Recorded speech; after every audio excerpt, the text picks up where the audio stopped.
Para nuestros amigos de sabiduría, atrévete a pensar, eh, que me han invitado a dar un curso, un diplomado al que he puesto como título sobre los desafíos de nuestro tiempo y con una especie de subtítulo que especificaría que esto se haría en diálogo especialmente con la filosofía francesa y europea más actual.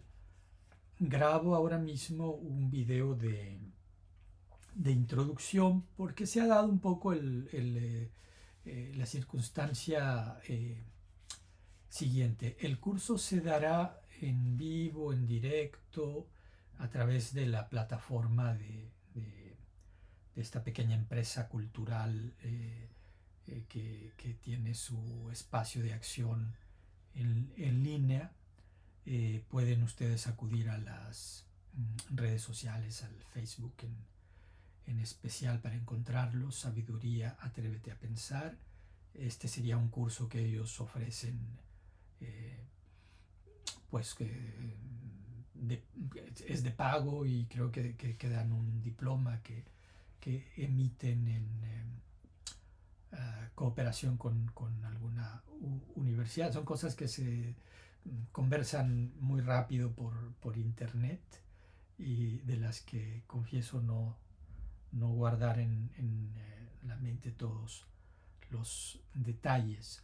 Eh, Pondré en la descripción del video el vínculo para que se contacten con ellos quienes se interesen en hacerlo.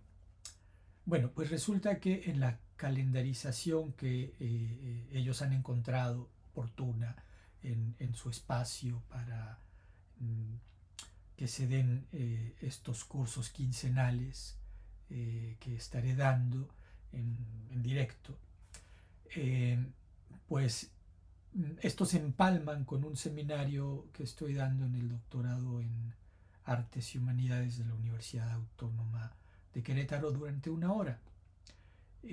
Razón por la cual he propuesto a nuestro querido amigo Humberto Romano, que dirige esta pequeña empresa universitario-cultural, que pues esto se supla porque yo no puedo faltar a mi otro seminario, ¿no? Ni lo puedo abreviar en razón de este segundo, y además no me vienen nada mal unos minutos de descanso antes de tomar el relevo. Le he propuesto grabar eh, una serie de introducciones de más o menos una hora previo al contacto directo.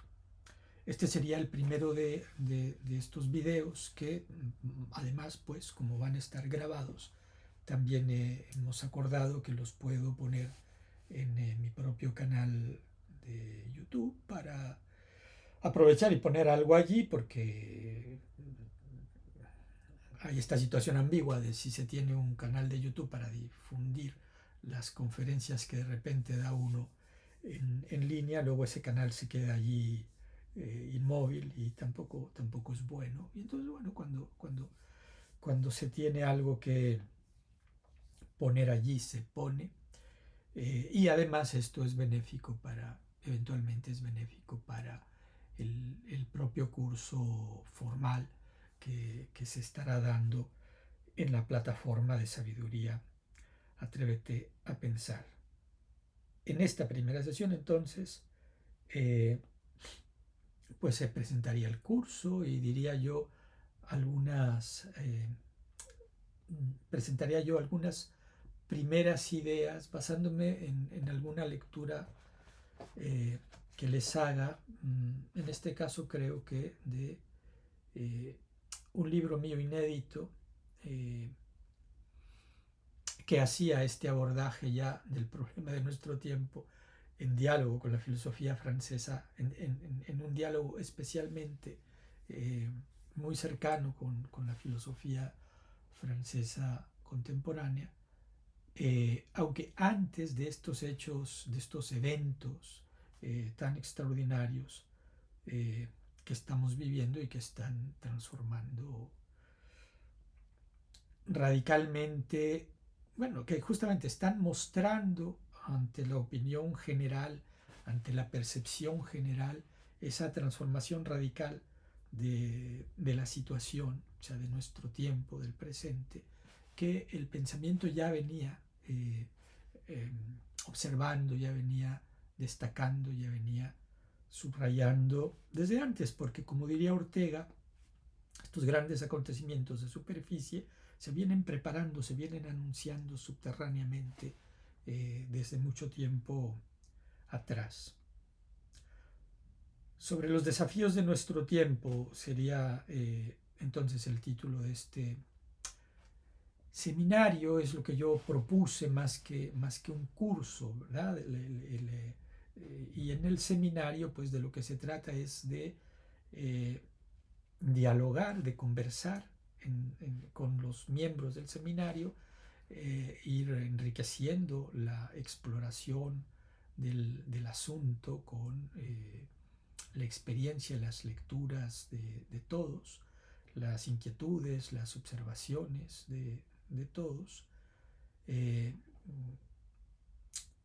lo cual espero que se podrá hacer después de esta sesión preparatoria o de estas sesiones preparatorias. Entonces, para remediar esta soledad de quien graba en casa este video introductorio, es que me voy a apoyar, les digo, en algo que ya tengo escrito. Si ustedes han visto la publicidad, y si no la ven, pues ahora se los expongo, ¿no? Del seminario. Hay en este una serie, un temario en 4 puntos que aparece allí como itinerario propuesto. No es más que eso, un itinerario propuesto. Y precisamente su aplicación, su seguimiento requiere de la presencia real de quienes me acompañen, quienes me acompañarán en este seminario, y que ahora mismo pues yo no sé quiénes serán, no sé qué inquietudes tendrán, no sé con qué experiencias, con qué preguntas llegan al seminario. ¿Cuál es el itinerario propuesto? Primer punto, la derrota, el vaciamiento o el cansancio de Occidente. ¿Verdad? O sea, es como ese es uno de los grandes desafíos de nuestro tiempo, tremendo desafío. Y esto propongo que lo abordemos en un primer momento, luego saldrán otros nombres. Nos acaba de dejar, acaba de morir hace unos meses don Dalmacio Negro.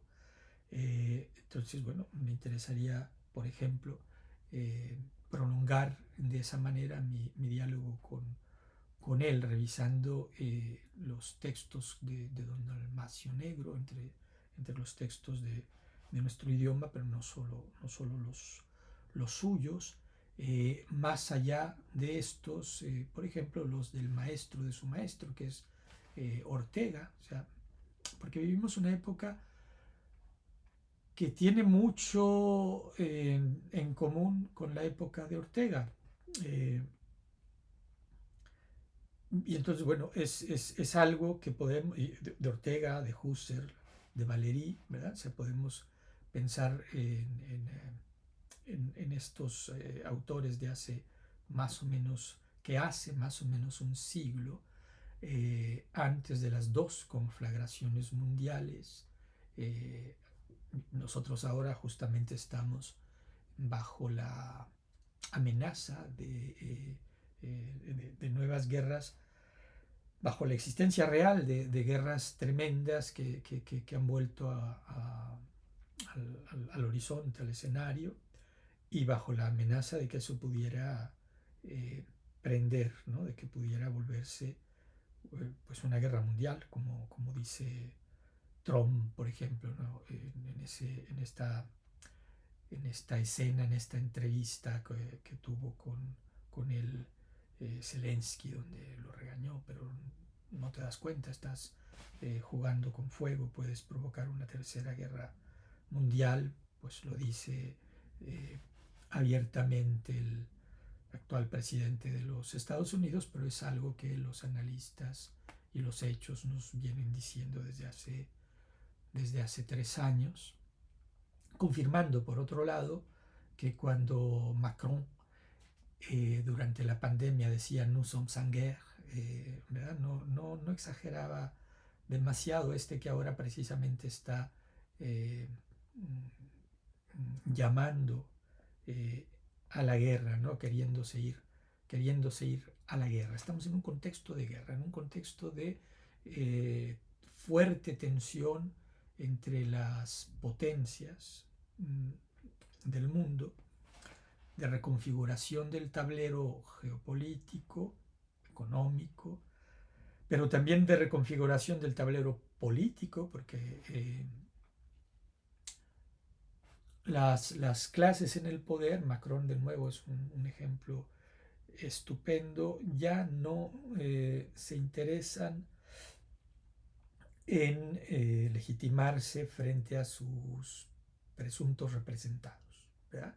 O sea, hay un divorcio entre los representantes, peor todavía, ¿no?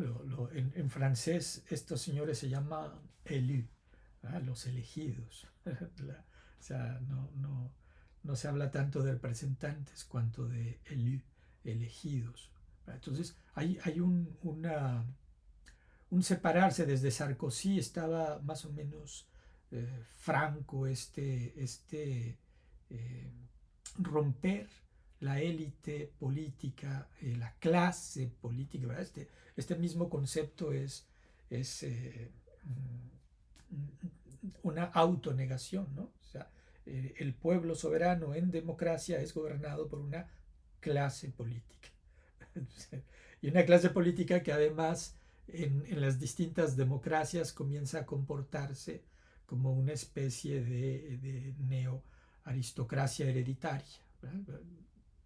Bush, por ejemplo, ¿no? O sea, George Bush, padre, George Bush, hijo, Clinton esposo y Clinton esposa, y luego también se manejaba ahora contra Trump la posibilidad de convencer a Michelle Obama, ¿verdad? Entonces, para que contendiera contra Trump, hay una paradójica, una desvergonzada, o por allí en un país que yo me sé, el hijo del señor presidente hereda, ¿qué es lo que heredó el partido, ¿no?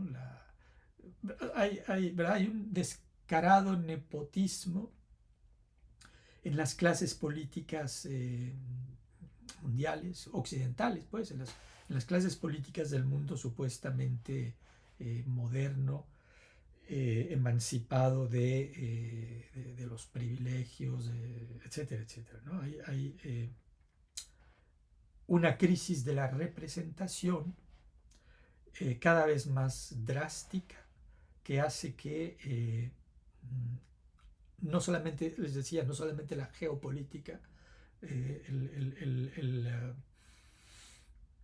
equilibrio o el desequilibrio, el peligrosísimo desequilibrio de las potencias y de los intereses, sino que también la política misma en cuanto tal, la legitimidad de esas clases políticas está en entredicho. De allí que hayan tenido que surgir en algunos lugares los famosos populismos, ¿no? Porque frente a una situación de divorcio con el pueblo, pues surgen unos líderes que van y buscan una representación fuerte del pueblo, ¿no? Como precisamente López Obrador, a quien Enrique Krause resume muy bien en la frase yo soy el pueblo, ¿no? O sea, ya no es el Estado soy yo de Luis XIV, sino es un yo soy el pueblo del líder populista, ¿no? Que precisamente en esa teatralización, en ese ejercicio de convencimiento, de seducción del pueblo, parece restablecer esa legitimidad. Los medios oficiales, por cierto, a propósito de López Obrador, repetían constantemente esto de la legitimidad, legitimidad, legitimidad. No lo queremos por esto, por aquello y por su populismo precisamente, pero todo el tiempo repetían, afirmaban, aseguraban su legitimidad. Esto es muy curioso y es algo que hay que subrayar como un diagnóstico, un síntoma, perdón, muy, muy importante. Hay pues esta transformación geopolítica, esta transformación de la política, y todavía de manera más profunda hay una transformación civilizacional. ¿Verdad? Estamos ante la derrota, el vaciamiento o el cansancio de Occidente en tanto civilización. Emmanuel Todd, en este libro que pues es un libro muy popular, muy, muy comentado y también muy oportuno, muy, muy interesante, repite su diagnóstico respecto de la caída de la Unión Soviética. El signo más fuerte de la decadencia de una sociedad es, dice Emmanuel Todd, la mortalidad infantil. Entonces él advierte un aumento en los países de primer mundo, en los países del mundo libre, en los países capitalistas, en los países desarrollados. Advierte él un aumento de la mortalidad infantil. Eso quiere decir que esas sociedades, esos estados exitosos ya no lo son tanto. Esos países ricos ya no lo son tanto. Y esa disminución de su nivel de vida que se viene anunciando de manera fuerte desde la crisis de los créditos basura, desde la crisis del 2008, pues eso ya se siente cada vez de manera más fuerte. Los países ricos van a empobrecerse, se van a hacer cada vez más pobres. También es una cuestión de equilibrios, ¿verdad? O sea, si el resto del mundo se desarrolla, el mundo aventajado pierde su ventaja. Hay una crisis todavía más profunda que esta, que esa la advierten un montón de observadores, especialmente los que se atreven a ir al fondo de la cuestión, especialmente pensadores católicos como el francés Rémy Brahe, o en España, en español, alguien como Juan Manuel de Prada o Miguel Ayuso, y este grupo de pensadores en torno a la revista Verbo. Hay pensadores argentinos también que lo señalan. Ahora mismo no tengo... En fin, en el mundo católico esto está... es evidente para el mundo católico, y desde una perspectiva católica no tenemos ningún problema en señalarlo, pero alguien como Emmanuel Todd pues no llega hasta allá. ¿De qué estamos hablando? De lo que Rémy Brahe expresa en su libro titulado Lo propio del hombre, ¿no? Lo tengo aquí para mostrarlo. ¿Qué dice el problema? Que es un libro que ya tiene rato, no sé si es del 2010 el libro, déjenme, lo verifico, 2013, pero que recoge textos del año 2000. Es una advertencia que Rémy Brahe viene haciendo por lo menos desde el año 2000. y que precisamente en la misma época Francis Fukuyama ya lo señalaba también desde Estados Unidos en un libro poco conocido. O sea, yo no he visto a nadie que lo comente, yo me lo encontré en español en una librería de usado. Me pareció un libro interesantísimo, el más interesante de todos los libros de Fukuyama, The Great Disruption, ¿no? La gran ruptura, y no veo a nadie comentándolo, lo cual refuerza justo lo que observaba recién. O sea, está toda esta basura debajo de la alfombra, eh, y que los pensadores oficiales no se atreven a mencionar, o sea, porque apesta la basura esa, ¿no? Y claro, los no oficiales, los católicos, pues no tenemos ningún problema en señalarlo. Eh, y que, como dice Remy Bragg y como reconoce Fukuyama, desde la propia Ilustración y especialmente desde la Revolución Francesa, los críticos católicos ya decían, mira tú con tu racionalización de todo, con tu pacto social y tu modernización, etcétera, etcétera, vas contra el muro, ¿verdad? Eso es absurdo, es imposible eso que estás proponiendo, ¿no? Y dice Fukuyama, será que tenían razón? ¿Eh? Eh, Estamos perdiendo, observa Fukuyama desde el punto de vista pues, de un politólogo importante de los Estados Unidos, estamos perdiendo nuestro capital social, ¿verdad? Eh, están entrando ellos, pero quienes los seguimos de cerca, si rasuran al vecino, ¿verdad? Dice Remy Bragg, en un invierno demográfico. Nicolas Sarkozy ya fuera de su periodo como presidente, en conferencias de estas que suelen dar los antiguos jefes de Estado cobrando, pues movilizaba este espantajo, este espanta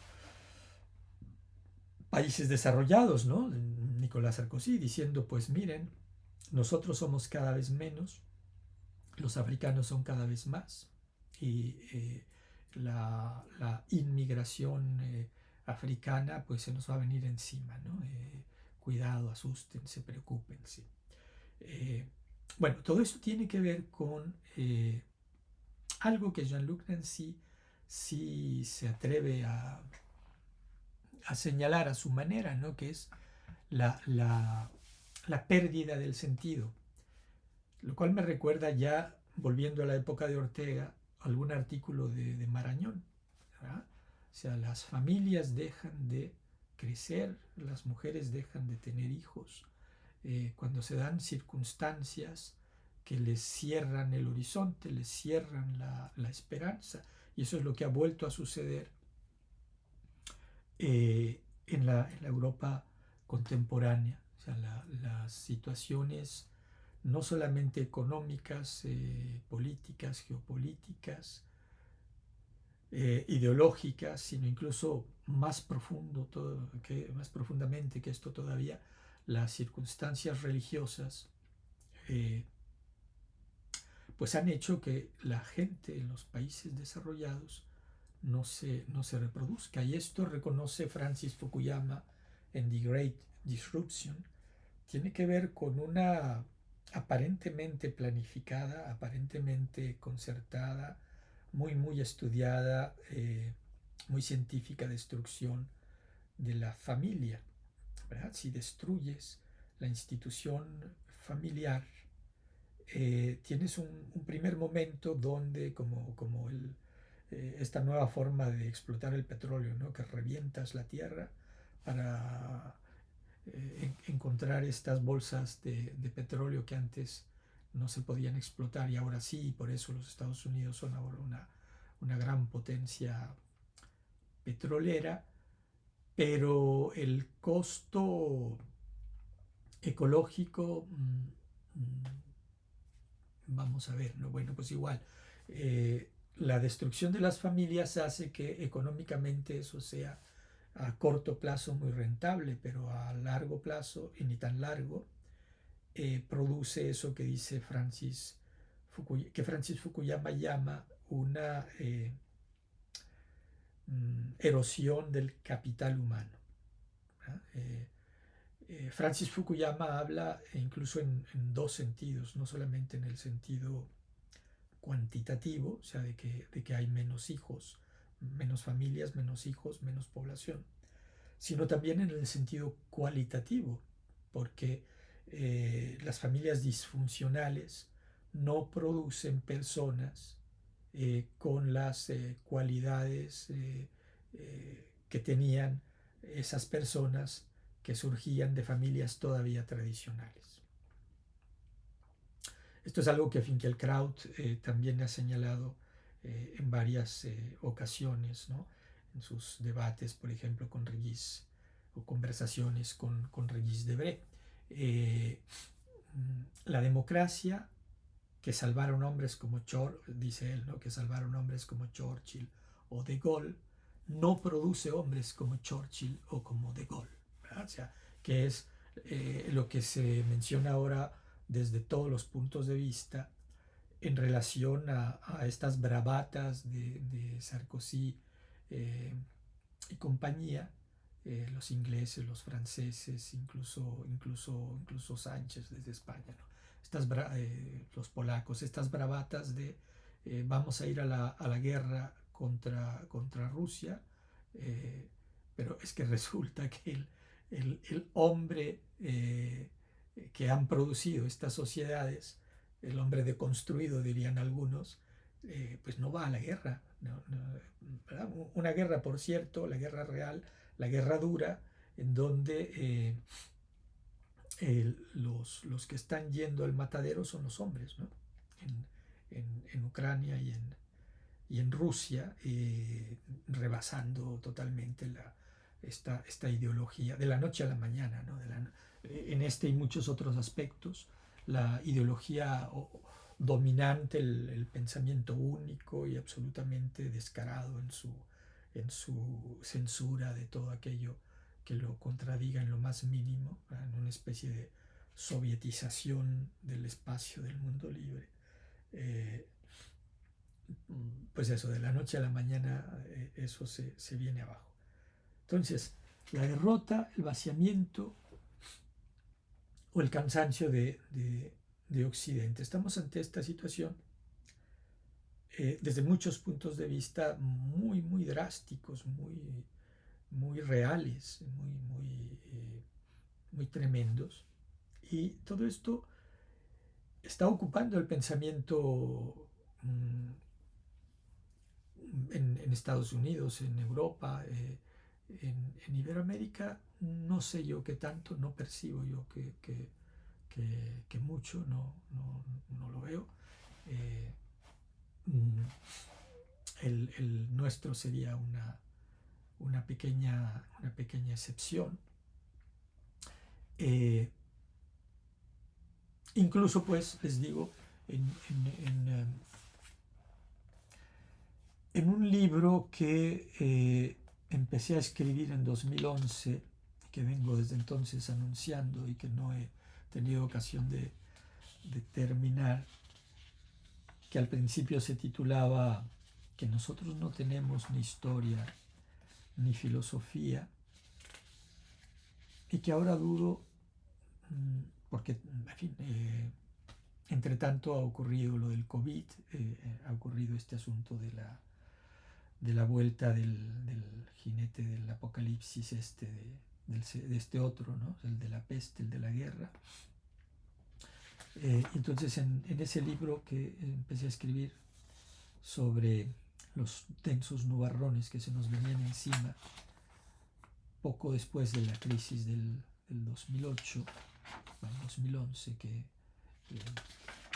tuve la ocasión en 2011 de hacer un año, 2011-2012, de hacer un año sabático en París, y desde esa experiencia parisina pues me pareció interesante.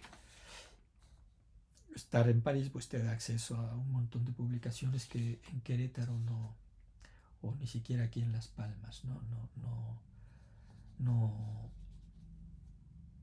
por mucho que hayan mejorado las cosas, no es lo mismo que estar en París. Y en ese sentido esa estancia me pareció una oportunidad para escribir un diagnóstico de nuestro tiempo, que luego, terminado el año sabático y vuelto al trabajo ordinario de un profesor de tiempo completo, eh, pues no había podido terminarla. Creo que estamos cerca, no, llevamos media hora. Publiqué hace poco, bueno, hace un par de años ya, un artículo en el número 1 de la revista Cuadernos de Pesimismo, titulado ese artículo sobre esa ciencia que dicen y redicen que nos salvará, y allí retomaba algo de lo que tengo puesto en el primer capítulo de este libro, y me preguntaba si algún día llegaré a publicarlo o si ya lo dejo tranquilo, puesto que es un libro que hablaba de una tormenta que se veía venir, y como con el COVID esa tormenta ya había llegado. Pero bueno, no, creo que sí tengo que trabajar estos apuntes y ver cómo los pongo al día, digamos, ¿no? Sin arrebatarlos de su propio tiempo. Ese es un problema de redacción, un problema estilístico que tengo que resolver. Y una manera de hacerlo es compartirlo con ustedes, volver a hacerlo público, puesto que no son del todo inéditos, en el sentido en el que ya he sacado de allí un par de conferencias, ya los he discutido en la Universidad de Querétaro, en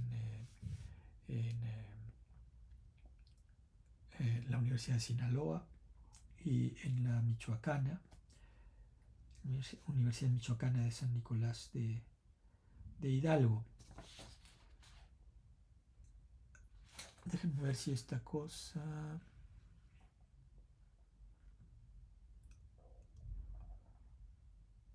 Bien.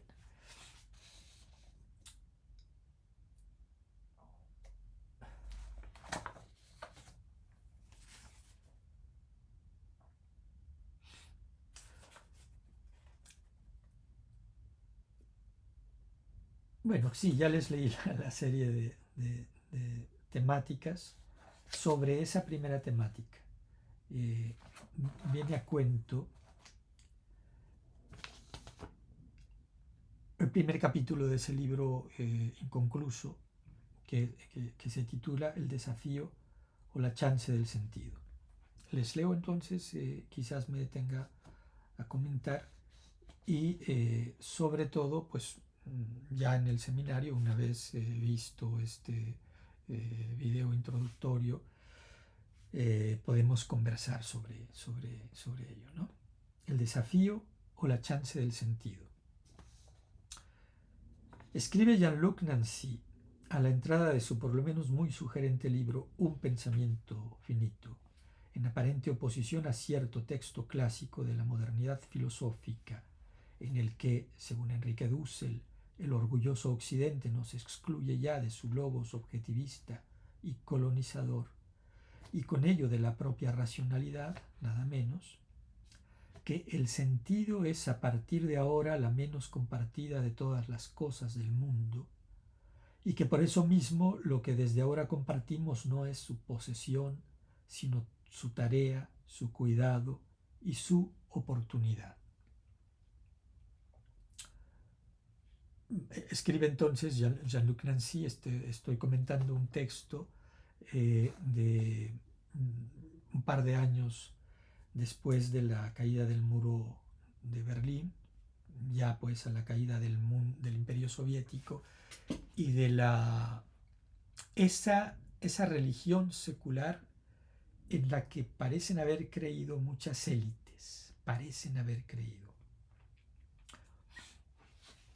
Los pensadores europeos, los grandes pensadores europeos, Levinas, el Levinas de Les Imprévus de l'Histoire, los imprevistos de la historia, lo dice con todas sus letras. Jean-Luc Nancy en muchos trabajos, Jean-François Lyotard en su propia experiencia vital, él describe eso como su caída del caballo camino de Damasco, ¿no? O sea, parece para muchos pensadores oficiales, por así llamarlos, para muchos pensadores reconocidos, progresistas, parece que aquello era una verdadera fe, que realmente creían en eso, realmente tenían puesto en ello su esperanza, ¿no? O sea, algún día vamos a realizar el ideal al que aspiraba Marx, el gran profeta de las grandes barbas, ¿no? Y con la caída del Imperio Soviético quedan estos pensadores y estas élites culturales, estas élites intelectuales, quedan huérfanos de ese sentido del mundo como Moctezuma estaba huérfano de sus ídolos con la llegada de Cortés y los suyos, ¿no? Es una cosa muy curiosa porque en la experiencia mexicana pues tenemos pues esta experiencia de que esa era una fe pública, pero no era una fe privada. Los marxistas mexicanos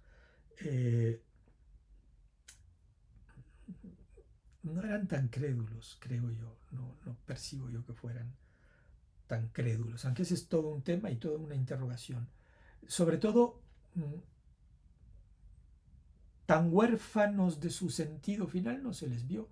En México, los huérfanos del marxismo rápido se pasaron al postmodernismo y últimamente se han pasado, pero sí alegremente, a lo políticamente correcto, ¿no?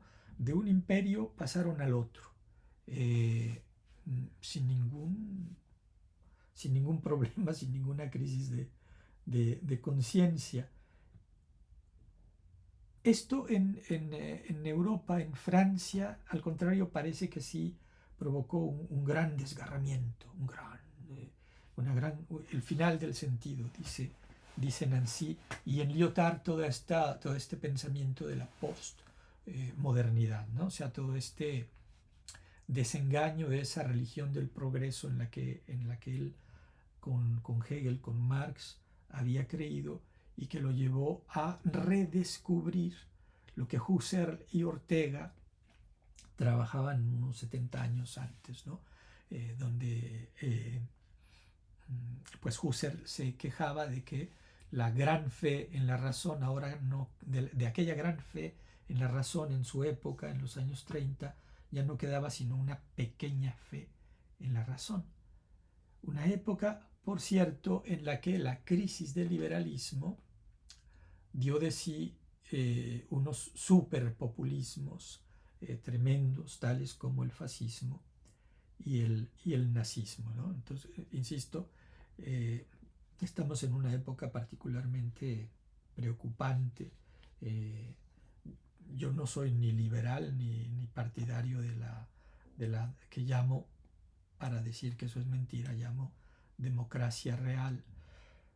Pero como Borges, ¿verdad? El escepticismo frente a la política, como Borges o como aquella anciana de Siracusa, ¿no? que oraba por el tirano y al tirano le dio curiosidad de, oye, ¿por qué estás orando por mí?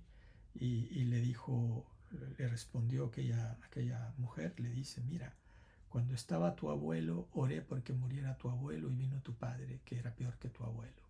Cuando estaba tu padre, Oré porque muriera tu padre y llegaste tú, que eres peor que tu padre. Ahora oro por ti para que no mueras, porque temo que el que venga después será peor que tú.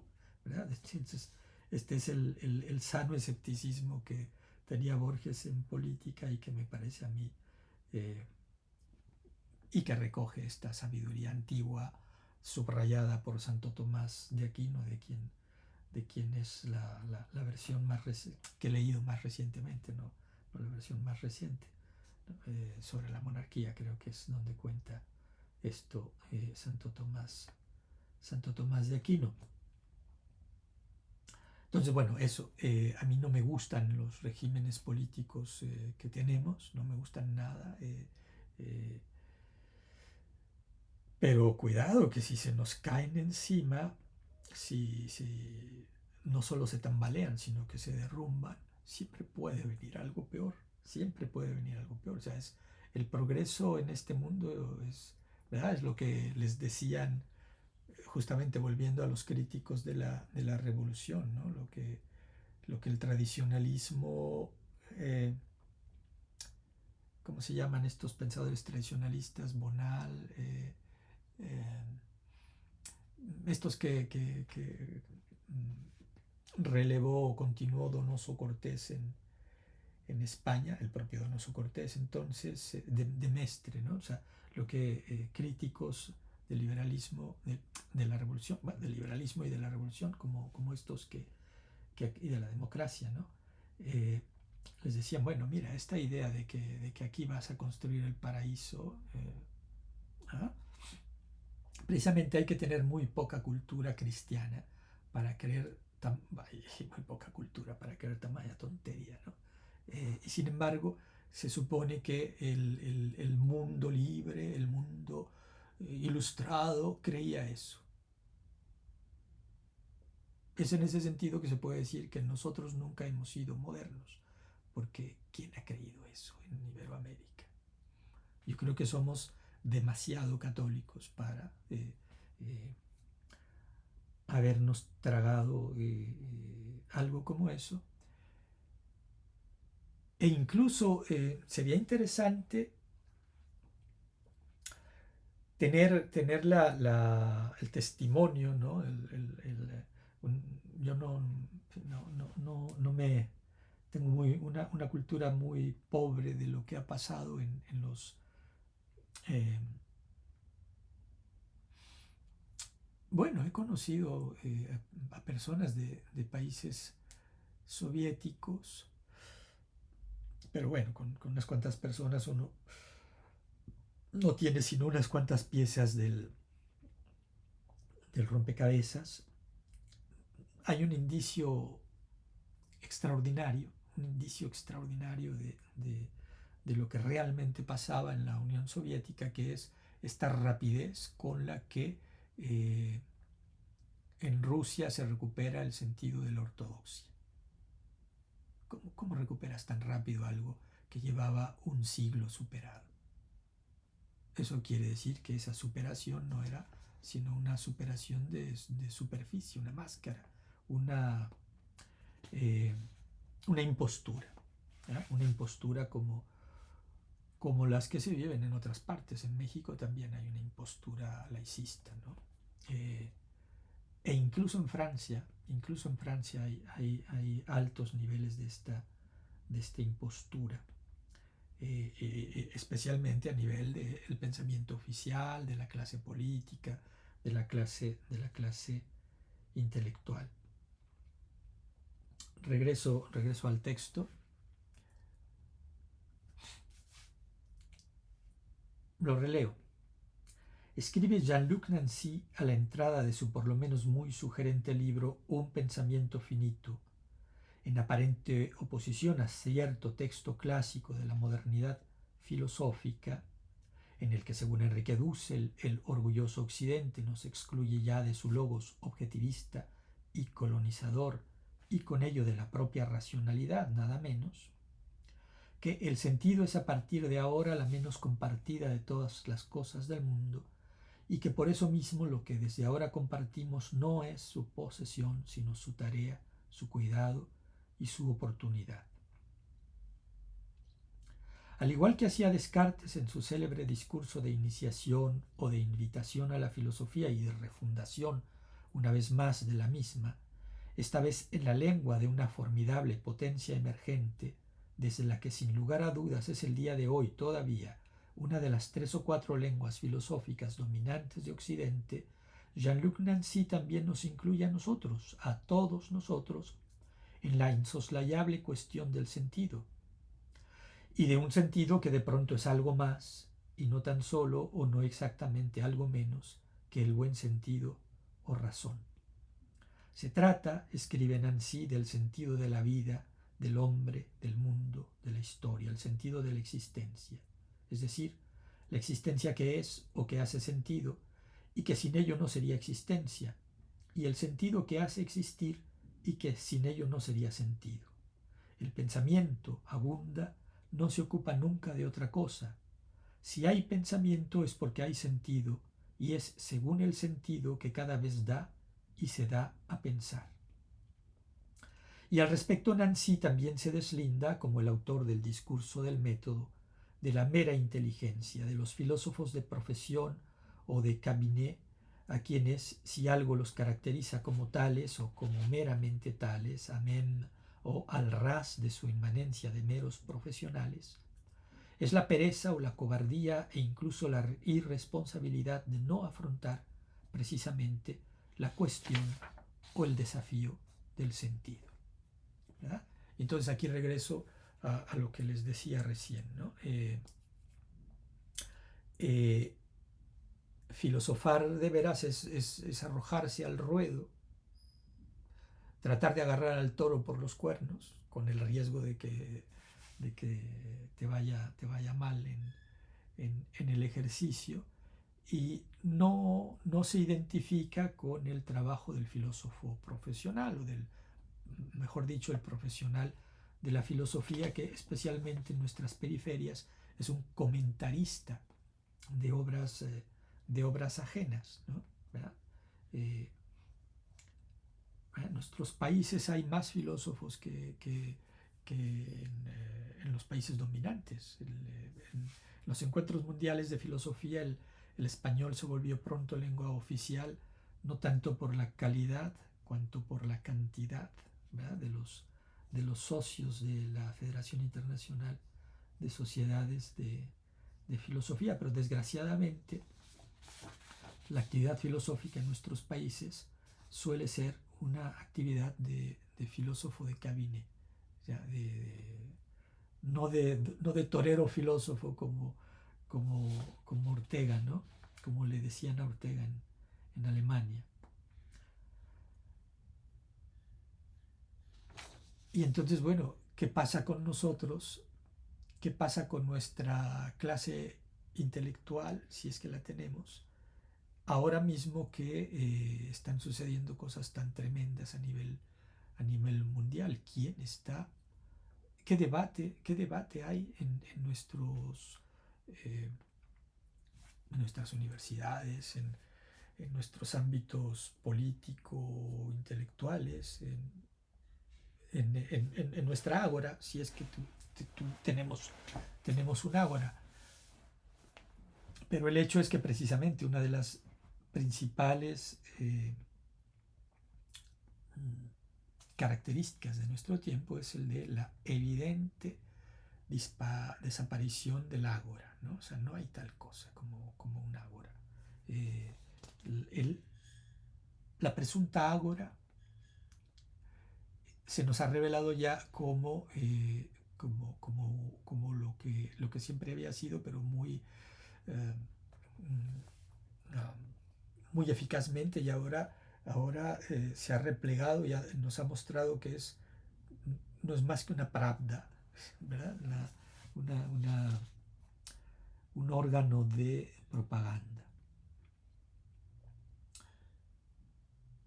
A Descartes, las diversas profesiones que abrazaban los hombres de su tiempo se le aparecían como vanas y como desprovistas entonces de todo sentido, en el sentido de Nancy, y es por eso que, ajeno a los intereses de los meros investigadores o eruditos, y viéndose como obligado a emprender por sí mismo la tarea de conducirse, tras la lectura de los libros, emprendió la lectura del gran libro del mundo. ¿Qué es lo qué está pasando en el mundo? O sea, ¿qué pasa allá afuera? Y en una afuera que irrumpe aquí adentro, ¿no? Porque con el internet, con las computadoras, con los smartphones, ¿no? Con estas porquerías, ¿no? Y otros adelantos técnicos. Eh, Aquí mismo está ese mundo de afuera. O sea, ya no estamos totalmente dentro cuando estamos en casa. Bueno, ¿qué está pasando? En qué mundo vivimos? ¿En qué mundo estamos? Y aquí podríamos, para ya no alargar demasiado esta breve introducción, aquí podríamos, me lo compré en una librería de usado, ¿no? Aquí podríamos introducir el tema de las eh, utopías cientificistas que también están ahora golpeándonos o asediándonos, bombardeándonos, ¿no? Que si la inteligencia artificial, que si el Internet de las cosas, que si ya no servimos para nada, que si los robots van a hacer todos nuestros trabajos, que si ya, bueno, que si ya van a ser, los ricos van a ser inmortales, nosotros no, pero los ricos sí, porque van a poderse pagar la refacción, en fin, toda esta cosa que especialmente durante la pandemia se desató, se soltó el pelo, por así decirlo, ¿no? O sea, se desató en una, en una orgía de cientificismo desbordado, ¿no? Por eso escribí ese artículo que citaba recién, ¿no? Sobre esa ciencia que dice y redice que nos salvará, o en todo caso que salvará a quien pueda pagarse las...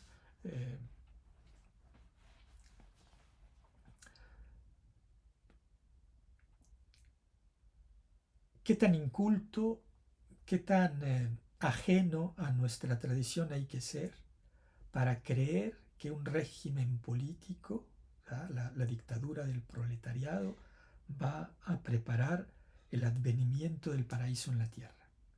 ¿Qué tan torpe hay que ser, qué tan ignorante de lo que es la realidad, eh, qué tan ignorante de nuestra tradición, de nuestra profunda sabiduría milenaria, bimilenaria y más que bimilenaria, cristiana, eh, judeocristiana y clásica, hay que ser para creer estas tonterías de que se van a hacer transfusiones de memoria y que van a eh, prolongar la vida o incluso llegar a la eternidad y todas esas tonterías que pueblan la mediósfera últimamente, ¿no?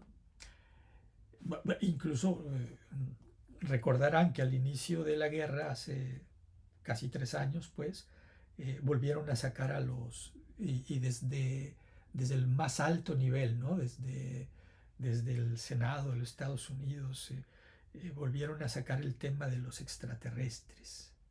¿Verdad? Estamos en un mundo donde los puntos de referencia, la piedra de toque, la realidad, el sentido común, está extremadamente golpeado y donde precisamente los medios de comunicación y las clases intelectuales y políticas eh, parece que o están desquiciadas o quieren desquiciarnos, ¿verdad? Entonces vuelvo al tema de esta primera unidad, la derrota, el vaciamiento o el cansancio de Ortega, y esto hay que discutirlo. Podemos discutirlo allá al fondo con Ortega, con Husserl, con Valéry.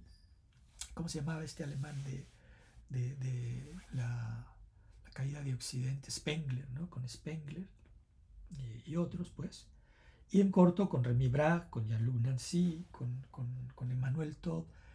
incluso es muy interesante como un autor que, bueno, a mí no me parece...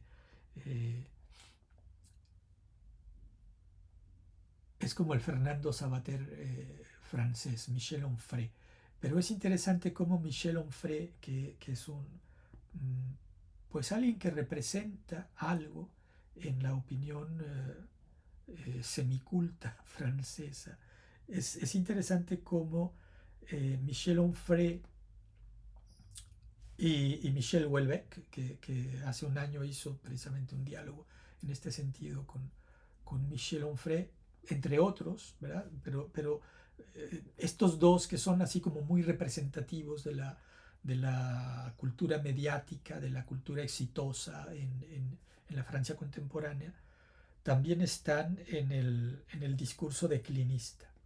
Y con estos también pensadores católicos como Chantal del Sol, también que tiene un diagnóstico muy, muy pesimista de lo que está pasando en la Europa contemporánea. Eh, Ratzinger también tenía un pensamiento eh, como cardenal, un pensamiento no muy optimista de lo que iba a pasar con el cristianismo y el catolicismo europeos, pero eso se le atenuó como papa porque se dio cuenta de que si el catolicismo tenía descalabros en estos países ricos, lo cual es evangélico, es evangélico. Eso lo dice el Evangelio. Es muy difícil que un rico entre en el reino de los cielos. Y si son países ricos o si son países en los que se permiten tratar a los pobres, darles a los pobres una, una ilusión de que son ricos, ¿no? Con el estado de bienestar, que es precisamente lo que se les está viniendo abajo, entre otras cosas. También hay que subrayar eso, pues se les está viniendo abajo en Canadá, en Francia, en los países ricos se les está viniendo abajo el estado de bienestar.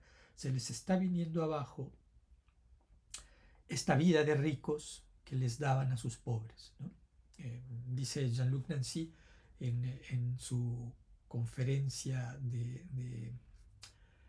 eh, de la Universidad de Cuyo, ¿verdad? De la Universidad Nacional de Cuyo, eh, dice que en Europa hay una inmensa clase media con muy poquita clase alta y muy poquita clase baja, ¿verdad? O sea, lo que había caracterizado a la Europa del estado de bienestar era el tener una inmensa clase media donde un trabajador cualquiera, ¿no? Un mesero, un obrero, se podía dar vacaciones en las playas de México o de no sé dónde en Asia. Y esto que hacía que pues se dedicaran a vivir la gran vida, esto es lo que ya no pueden sostener, no lo pueden sostener, se está viniendo abajo y entonces esto está haciendo que se tambalee todo su edificio, ¿no? Porque no es lo mismo soportar a, a una determinada clase política que está viviendo a tus expensas cuando tú la pasas más o menos bien, que soportar a esa misma clase pourri, como dirían en Francia, ¿no? Cuando todo se está viniendo abajo. Y bueno, con esta breve lectura que he hecho del primer par de páginas de mi diagnóstico, que no sigo más porque no estoy viendo que no da el tiempo para ello, pero creo que bueno, que con esto más o menos he podido dibujarles ya por dónde me gustaría ir, recuperando tanto lo que ya tengo escrito en trabajos como este, como lo que podríamos ir sacando en claro de lecturas como estas que han venido a cuento acá, u otras, ¿no? Como un diagnóstico más macro, digamos, de lo que ha pasado en la historia de la modernidad. pues podemos ir tejiendo una conversación, una exploración, una reflexión conjunta en este seminario.